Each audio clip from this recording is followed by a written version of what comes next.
Il a du barouin dans le look. Ah bon, dans le look. C'est les charmes, mais vous avez des charmes de...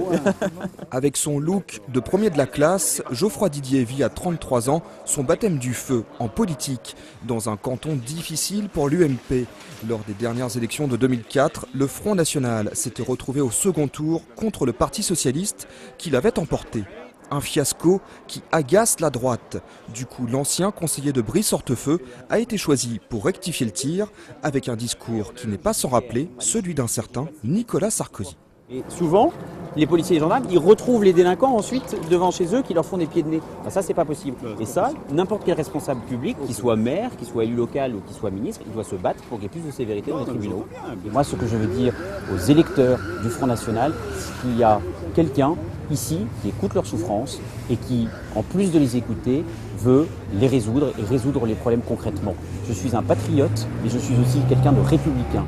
Geoffroy Didier est aussi contre les minarets, contre la burqa et contre l'asservissement de la femme. Un message clair envoyé aux électeurs du FN dans un tract distribué dans les villages du canton. Geoffroy Didier dit vouloir parler à tout le monde dans cette campagne. Nous devons dire que l'exercice du culte doit être exercé dans un cadre républicain. C'est tout ce que dit ce tract et rien d'autre. Donc il ne s'agit pas de draguer qui que ce soit, il s'agit de parler aux gens et de leur dire tout simplement la vérité. Nous, notre combat, il est républicain, celui du Front National ne l'est pas. Dans un Val d'Oise déjà secoué par les attaques des membres de l'UMP contre le candidat socialiste Ali Soumaré au régional de 2010, le tract de Geoffroy Didier a ranimé les cantonales. Mais pour le PS, ces slogans sont tout droit sortis du parti de Marine Le Pen. Alors Geoffroy Didier, à mon sens, va essayer de récupérer des voix du Front National comme Nicolas Sarkozy l'a fait au niveau national. Je ne sais pas s'il y parviendra. Moi j'appelle surtout la gauche à se mobiliser dans ce scrutin-là.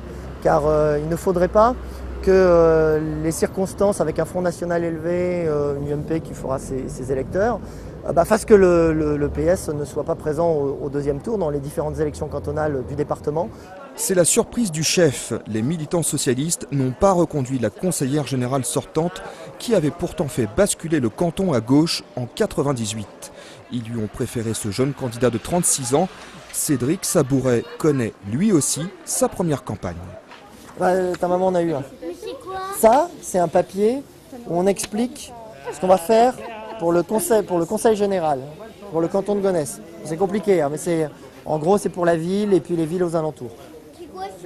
Passage obligé pour des milliers d'habitants de Gonesse et sa région, le centre commercial de la Grande Vallée est un lieu incontournable pour les candidats. Vous êtes électeur sur Gonesse ?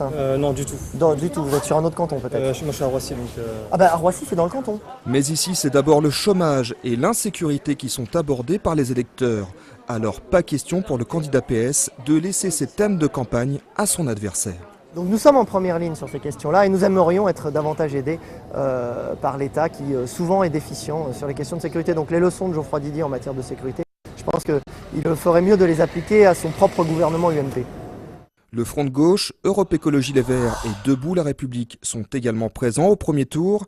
Pour les besoins de notre reportage, le candidat du Front National a refusé de nous rencontrer.